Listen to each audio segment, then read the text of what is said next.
प्यारे साथियों नमस्कार, स्वागत है आप सभी का आरजेएस ऑनलाइन क्लासेस में। आज की क्लास बहुत ही मज़ेदार होने वाला है। सबसे पहले आप सभी लोग एक बार शेयर कर दीजिए आज की सेशन को, ठीक है, क्योंकि आज हिंदी की क्लास है प्यारे बच्चों, ठीक है, क्योंकि बहुत ही इंपॉर्टेंट क्वेश्चन लेके आ गए हैं 12th वाले बच्चों के लिए। डायरेक्ट आपके बोर्ड एग्जाम में ये क्वेश्चन पूछेगा, ठीक है। जो भी बच्चे नए आए हैं इस चैनल पर एक बार चैनल को सब्सक्राइब कर लीजिएगा। चलिए, आज का जो टॉपिक है वो है हिंदी, ठीक है, class 12th Hindi VVI subjective question, ठीक है। जितने भी सब्जेक्टिव क्वेश्चन हैं उनमें से जो मुख्य रूप से जो बोर्ड एग्जाम में बार बार पूछे जाते हैं उन क्वेश्चन को आज हम लेके आए हैं। फर्स्ट क्वेश्चन आप देख सकते हैं, स्क्रीन पे लिखा हुआ है कि बातचीत के संबंध में बेन जॉनसन और एडिसन के क्या विचार हैं। बातचीत के संबंध में बेन जॉनसन और एडिसन के क्या विचार है प्यारे बच्चों। तो ये जो चैप्टर है बातचीत, तो बातचीत जो चैप्टर है प्यारे बच्चों वो बालकृष्ण भट्ट जी ने लिखा है। किसने? बालकृष्ण भट्ट जी ने। और यह चैप्टर एक निबंध है। क्या है? ललित निबंध है, याद रखेंगे, ठीक है। तो ध्यान दीजिएगा सभी लोग, क्वेश्चन को समझाते हैं, ठीक है। बातचीत के संबंध में बेन जॉनसन और एडिसन के क्या विचार है, ये क्वेश्चन है। तो बातचीत के संबंध में बेन जॉनसन का राय है प्यारे बच्चों, बेन जॉनसन का कहना है कि बोलने से ही मनुष्य के रूप का सही पता चल पाता है। बेन जॉनसन जी यह कहता है कि जब तक मनुष्य बोलता नहीं है तब तक उसके बारे में कुछ भी पता नहीं चल पाता है कि यह व्यक्ति कैसा है, किस प्रकार से इसका स्वभाव है। अगर मनुष्य चुपचाप रहे तो उसके गुण तथा अवगुण का पता नहीं चल पाएगा। ऐसा बात कौन कहता है? बेन जॉनसन ने। कौन कहता है? बेन जॉनसन ने। कि अगर कोई भी मनुष्य चुपचाप रहता है तो उनके गुण और अवगुण के बारे में कुछ भी पता नहीं चल पाता है। लेकिन एडिसन जी तो कुछ और ही कहता है। एडिसन क्या रहा है, कहना है कि असल जो बातचीत होता है वो सिर्फ दो व्यक्तियों में हो सकती है। प्यारे बच्चों, ये ऑब्जेक्टिव में भी क्वेश्चन पूछेगा कि असल बातचीत सिर्फ दो व्यक्तियों में हो सकती है, यह किसका कथन है? तो याद रखेंगे एडिसन जी का। किसका? एडिसन जी का, ठीक है। जिसका तात्पर्य यह हुआ कि वो एक दूसरे से दिल खोल के बातचीत कर सकते हैं। अगर दो व्यक्ति आपस में बातचीत करते हैं तो दोनों दिल खोल के ही बात कर सकते हैं। अगर दो के अलावा अगर वहाँ पर कोई तीसरा व्यक्ति आ जाएगा तो वो बातें जो है खुल करके नहीं हो पाएगी। समझ रहे हो ना? समझ गए सभी लोग ये क्वेश्चन कि बातचीत के संबंध में बेन जॉनसन और एडिसन के क्या विचार हैं, ठीक है। तो बातचीत के संबंध में बेन जॉनसन का राय है, कहना है कि बोलने से ही मनुष्य के सही रूप का पता चल पाता है। अगर मनुष्य चुपचाप रहे तो उसके गुण तथा अवगुण का पता नहीं चल पाएगा। और एडिसन जी का कहना है कि असल बातचीत सिर्फ दो व्यक्तियों में हो सकता है। अगर दो व्यक्ति रहेंगे तो वो दोनों दिल खोल के बातें कर सकते हैं। अगर वहाँ पर दो के अलावा कोई तीसरा आ जाता है तो उन्हीं बातों को दबा दिया जाता है, अन्यथा कुछ और बातों को वहाँ पर स्टार्ट कर दिया जाता है। समझ गए सभी लोग? क्वेश्चन नंबर 2 देखिए। क्वेश्चन नंबर 2 है प्यारे बच्चों कि मालती के घर का वातावरण आपको कैसा लगा? अपने शब्दों में लिखिए। मालती के घर का वातावरण आपको कैसा लगा, अपने शब्दों में लिखना है। प्यारे बच्चों, ये जो चैप्टर है अज्ञय जी के द्वारा लिखा गया है, ठीक है। ये कहानी जो है बहुत ही मज़ेदार है प्यारे बच्चों। लेखक होते हैं इसमें अज्ञय जी, जो कि मालती के घर जो है 4 वर्षों के बाद आती है उनसे मिलने के लिए, ठीक है। तो ये जो क्वेश्चन है बहुत ही ट्विस्ट क्वेश्चन है और कई बार बोर्ड एग्जाम में ये क्वेश्चन डायरेक्ट पूछा गया है प्यारे बच्चों। तो आप लोग भी ये सारे क्वेश्चन को याद कर लीजिए, ठीक है। देखिए, मालती के घर का वातावरण इस प्रकार था। मालती के घर का वातावरण इस प्रकार था जैसे कि वहाँ कोई छाया मंडरा रही हो। उसके घर में ऐसा प्रतीत होता था, लेखक जब उनके घर आए थे 4 वर्षों के बाद, लेखक को ऐसा लगता था कि उसके घर में कोई ना कोई तो छाया मंडरा रही है, ठीक है। मशीन की तरह उसकी दिनचर्या थी। जो जीने का जो एक तरीका होता वो जो प्यारे बच्चों उसका जो तरीका था, एक मशीन पर मानो की टिका हुआ था। 11 बज गए, 10 बज गए, 9 बज गए, इस प्रकार से घटनाएं होती रहती थी उनके साथ। उदास मन एवं थका थका सा तन, जिसमें खुशियों की एक भी किरण नहीं थी। प्यारे बच्चों, अगर इसका PDF आपको चाहिए तो डिस्क्रिप्शन के नीचे टेलीग्राम का लिंक है, वहाँ पर जाइए और हमारे ग्रुप से जुड़ जाइए, वहाँ पर आपको PDF मिल जाएगा, अवेलेबल है वहाँ पर, ठीक है। जिसमें खुशियों की एक भी किरण नहीं थी।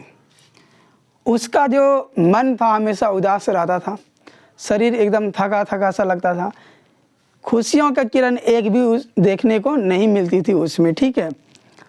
मालती के घर इतना प्रिय एवं विशेष, प्रिय अर्थात कौन, लेखक जी आए थे, अज्ञे जी आए थे, विशेष अतिथि के रूप में, मेहमान के रूप में आए थे उनके घर पे, ठीक है। आने पर भी उसका मन खिला भी नहीं। अगर देखिए किसी के घर में कोई मेहमान आ जाता है तो उसका मन जो है खुशी से झूम उठता है, लेकिन ऐसा नहीं हुआ मालती के साथ ऐसा नहीं हुआ। उसका मन जो है बुझा ही रहा। अतिथि से कुछ बातें भी नहीं करती। जो मेहमान उसके घर में आए थे, अर्थात लेखक जी आए थे, अज्ञे जी, वो दूर के रिश्तेदार थे, अर्थात भाई। लेखक कौन थे, उनके भाई थे, दूर के रिश्तेदार थे, ठीक है। लेकिन वो सखा ही कहते थे, अर्थात मित्र ही कहते थे। उल्टे उनके प्रश्नों के उत्तर भी संक्षिप्त में देती थी। अगर लेखक कोई प्रश्न उनसे पूछ लेता था कि मालती तुम कैसे हो, अर्थात तुम्हारा पति कहाँ है। प्यारे बच्चों, याद रखना कि मालती के पति का नाम महेश्वर था और मालती के जो बच्चे थे उनका नाम टीटी था। क्या था, टीटी, याद रखेंगे सभी बच्चे, ठीक है। लेखक को ये बात जरूर अनुभव हो रहा है कि इतना चहकने वाली लड़की कुछ ही वर्षों में इतनी बूझ कैसे गई। लेखक अपने मन में यह सोचने लगा कि हम लोग एक साथ खेले, पढ़े लिखे, ठीक है, तो इतना चहकने वाली, इतना जो है बोलने वाली लड़की जो है कुछ ही वर्षों में कैसे बदल गई। आज ये हमसे बात भी नहीं करना चाहती है, आखिर क्या हो गया है, ये घर में कैसी छाया मंडरा रही है। ये सारे बात लेखक जी सोचते हैं। समझ गए प्यारे बच्चों सभी लोग। मालती के घर का वातावरण आपको कैसा लगा, अपने शब्दों में लिखना है। तो मालती के घर का वातावरण इस प्रकार था जैसे कि वहाँ कोई छाया मंडरा रही हो। मशीन की तरह उसकी दिनचर्या थी, उसका जीने का तरीका था मालती की, ठीक है। उदास मन एवं थका थका सा तन, जिसमें खुशियों की एक भी किरण नहीं दिख रही थी, ठीक है। यहाँ तक कि मालती के घर इतना प्रिय एवं विशेष अतिथि के आने पर भी, लेखक के आने पर भी उसका मन खिला भी नहीं, खुश नहीं रहा, उसी प्रकार से उदास ही रहा। अतिथि से कुछ बातें भी नहीं करती। अगर घर में कोई मेहमान आ जाते तो उनसे बातें कम से कम करता है, लेकिन ऐसा वो नहीं करती थी। उनके उल्टे उनके प्रश्नों के उत्तर भी जो है संक्षिप्त रूप में देती थी। मतलब कोई अगर प्रश्न पूछ लेता था तो मालती सिर्फ इस तरह से वो जवाब देती थी, ठीक है। लेखक को ये बात जरूर अनुभव हो रहा है कि इतना चहकने वाली लड़की कुछ ही वर्षों में इतनी बूझ कैसे गई। समझ में आ गया प्यारे बच्चों। सेम इसी प्रकार से आपको बोर्ड एग्जाम में लिखना है। पूरे अंक मिलेंगे 2, ठीक है। क्वेश्चन नंबर देखिए प्यारे बच्चों 3 नंबर। वीडियो के अंत तक बने रहेंगे और शेयर कीजिए अपने दोस्तों के पास। देखिए क्वेश्चन नंबर जो है प्यारे बच्चों, क्वेश्चन नंबर 3 है कि अंग्रेज नीलहे किसानों पर क्या अत्याचार करते थे। अंग्रेज जो थे वो नीलहे किसानों पर क्या अत्याचार किया करते थे। बहुत गर्मी है, ठीक है, कोई बात नहीं है, फिर भी आप लोगों को पढ़ाना पड़ता है। अंग्रेज जो है, अंग्रेज ठेकेदार जो है प्यारे बच्चों, वो 19वीं सदी में नील की खेती का विस्तार किया था। अंग्रेज का जो ठेकेदार था उन्होंने 19वीं सदी में नील की खेती का विस्तार किया था। इन चीज़ों को याद रखना। उस समय नील की बहुत मांग थी। उस समय हर जगह से नील की मांगे बहुत ज़्यादा थी, ठीक है, क्योंकि नील से ही जो है प्यारे बच्चों रंग बनाए जाते थे। याद रहेगा ना। अंग्रेज जो है, अंग्रेज ठेकेदार ने 19वीं सदी में नील की खेती का विस्तार किया था। कब किया था? 19वीं सदी में नील की खेती का विस्तार किया था। और उस समय नील की बहुत मांग थी, क्योंकि नील से ही रंग बनाए जाते थे, ठीक है। नील की खेती के लिए किसानों पर अंग्रेजों ने बहुत अत्याचार किए हैं। नील की खेती के लिए जो अंग्रेज होते हैं उन्होंने किसानों पर बहुत ही अत्याचार किए थे प्यारे बच्चों, ठीक है। वे किसानों से ज़बरदस्ती नील की खेती करवाते थे। अगर कोई किसान नहीं कर दे कि हमको नील की खेती नहीं करना है तो उसे जो है उसके साथ बहुत तरह गलत व्यवहार किया करते थे उनके साथ, ठीक है। वे किसानों से ज़बरदस्ती नील की खेती करवाते थे। किसानों को ऐसा कहा गया था शुरुआत में कि हर 20 कट्ठा ज़मीन में 3 कट्ठा नील की खेती करना है। अगर 20 कट्ठा ज़मीन है प्यारे बच्चों तो उसमें से 3 कट्ठा जो है नील की खेती करना है, बाकी आप जो है अपना उपजा सकते हैं, ठीक है। किसानों के घर में शादी विवाह या कोई खुशी का माहौल होता था। अगर जो किसान लोग हैं उनके घर में अगर किसी का शादी विवाह है या कोई भी खुशी का माहौल हो गया तो उस सबसे पहले जो है साहब अर्थात कौन हो गया, अंग्रेज, उनके यहाँ नजराना भेजना पड़ता था प्यारे बच्चों। नजराना का मतलब जो भी कुछ बनता था ना उन चीज़ों को सबसे पहले अंग्रेज़ों के पास भेजना पड़ता था। अगर ऐसा नहीं किया तो अंग्रेज के जो लोग होते, जो सेना लोग होते, वो आकर के किसानों पर अत्याचार करेंगे, मारपीट करेंगे उनके साथ, समझ रहे हो ना। साहब बीमार पड़ते थे तो उनके इलाज के लिए पैसे किसानों से वसूले जाते थे। अगर अंग्रेज लोग कोई भी बीमार हो जाते थे प्यारे बच्चों, अब वो इलाज करने के लिए किस पर दबाव डालेंगे, तो जितने भी किसान भाई लोग थे उन सब पर उनसे पैसा वसूले जाते थे ताकि उसका इलाज हो सके। समझ गए ना।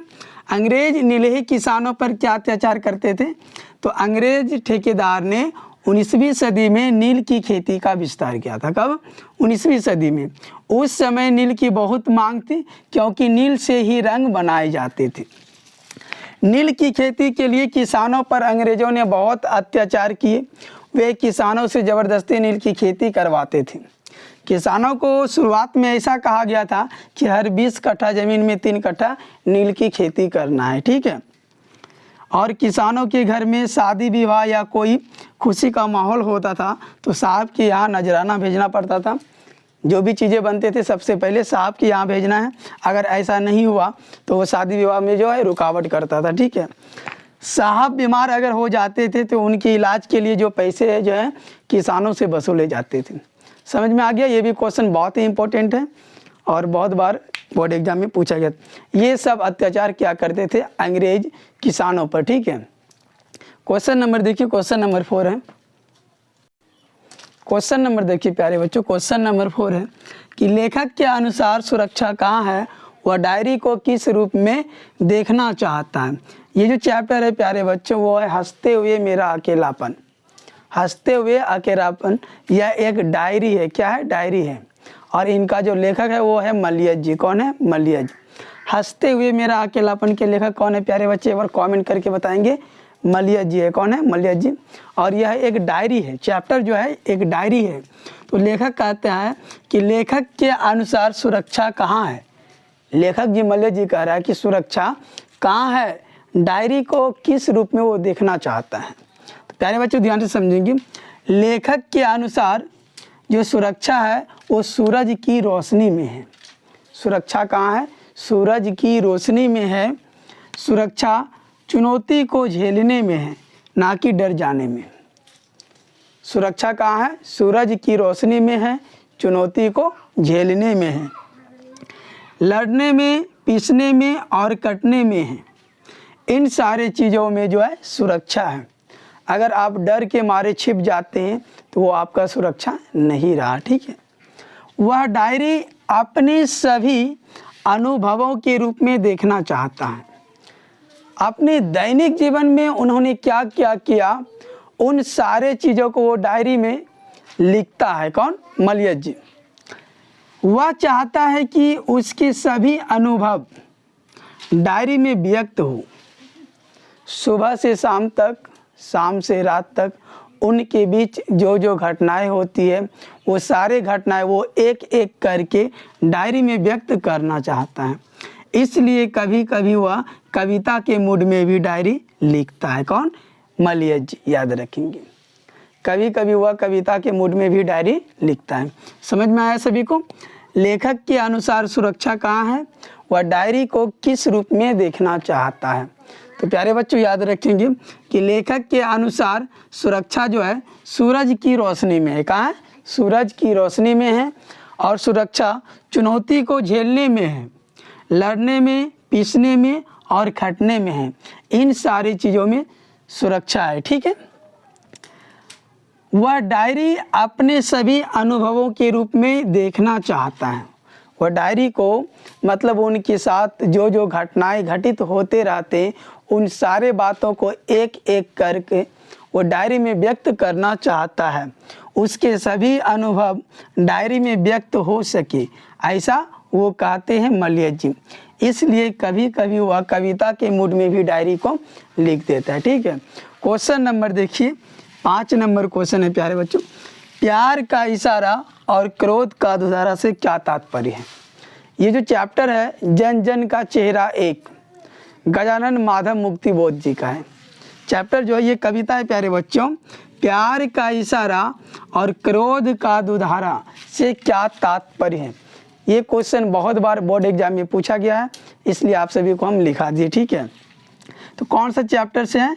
जन जन का चेहरा एक, जन जन का चेहरा एक, जिसके लेखक हैं गजानन माधव मुक्तिबोध जी।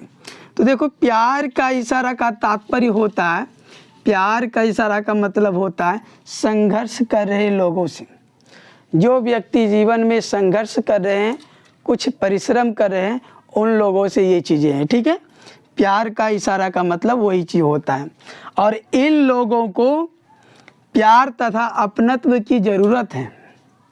जो लोग संघर्ष कर रहे हैं उन लोगों को अपनों का ज़रूरत है। अगर अपने लोग अगर साथ नहीं देंगे तो वो लोग संघर्ष नहीं कर पाएंगे। ठीक है।